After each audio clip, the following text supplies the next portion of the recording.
Welcome to the Comic Realm, everybody. Have you ever wondered who Doctor Strange was in the comics and how much he differs from the movies? Well, I'm here to tell you.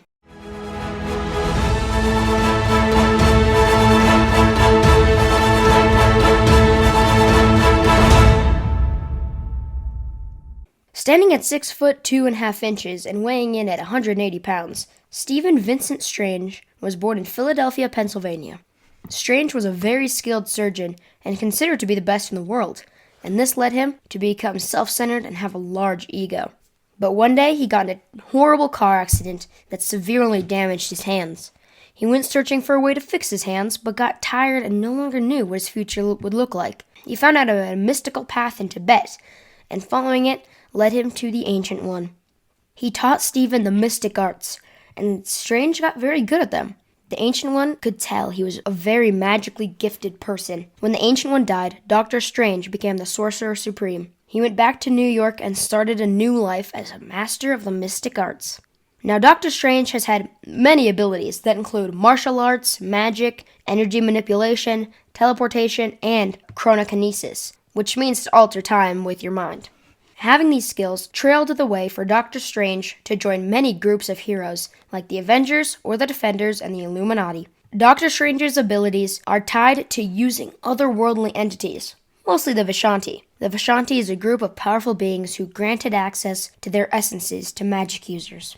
Over the course of Doctor Strange's life, he got more and more powerful. Sometimes, though, he would get injured, or someone would come and rival his power and status as the Sorcerer Supreme. When these would happen, Stephen could lose his mystic arts and have to turn to other forms of magic, such as chaos magic, blood spells, and demon possession.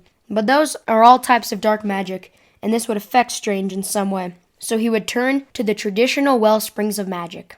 Doctor Strange has many magical artifacts, like the Eye of Agamotto, which can show truth by forcing others to tell the truth or getting rid of illusions. It also helps him understand things better in the past and present, and sometimes to let him see the future. He also has the Cloak of Levitation, which helps him fly, and many more that are not so well known. Let me know if you want a video on all of his artifacts. Now, Doctor Strange has many enemies, one of which is Baron Mordo. Baron was taught magic by the Ancient One alongside Stephen, and when Stephen was learning to let go of his ego, Baron's only grew. Mordo only learned magic for selfish reasons and turned into one of Doctor Strange's biggest enemies. And of course, we can't talk about Doctor Strange's enemies without mentioning Dormammu. Dormammu is a magical being from another dimension who is devoted to being the ruler of Earth. He is the greatest and most powerful of Stephen's foes. But this hasn't stopped him from losing to Strange in almost every encounter. Doctor Strange has many more villains such as Yandroth, Nightmare and Shuma Gorath, Doctor Doom, and Umar, who is Dormammu's sister. We can go into more detail on them in another video, though. Doctor Strange usually likes to work alone, but one man who has become his friend is Wong. Wong is a martial arts master who takes care of the Sanctum Sanctorum and protects the Sorcerer Supreme. These two have gone on many adventures together and have fought many foes. Strange also found a woman in the Dark Dimension where Dormammu lives. Her name is Clea. She would become the Doctor's student and partner, but also his girlfriend. They couldn't be married because she was an extraterrestrial being, so instead they bonded together with magical rings, but she would leave his side to rule the Dark Dimension. Strange also met two men named Namor the Submariner and the Hulk. These three men would form a group called the Defenders with Silver Surfer. Many people would come and go into the Defenders, and Stephen Strange led most of them. Stephen also joined a group called the Illuminati with Professor X, Iron Man, Namor the Submariner, Black Bolt, and Mr. Fantastic. Though this team would soon break up because of many disagreements, Stephen never felt like he was really part of this team anyway.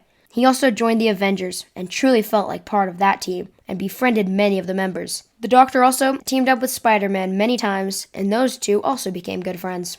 So who do you think is better, the MCU version or comic version of Doctor Strange? Let me know in the comments, and while you're down there, let me know which hero or villain I should do next, Marvel or DC. This has been The Comic Realm, and I'll see you later.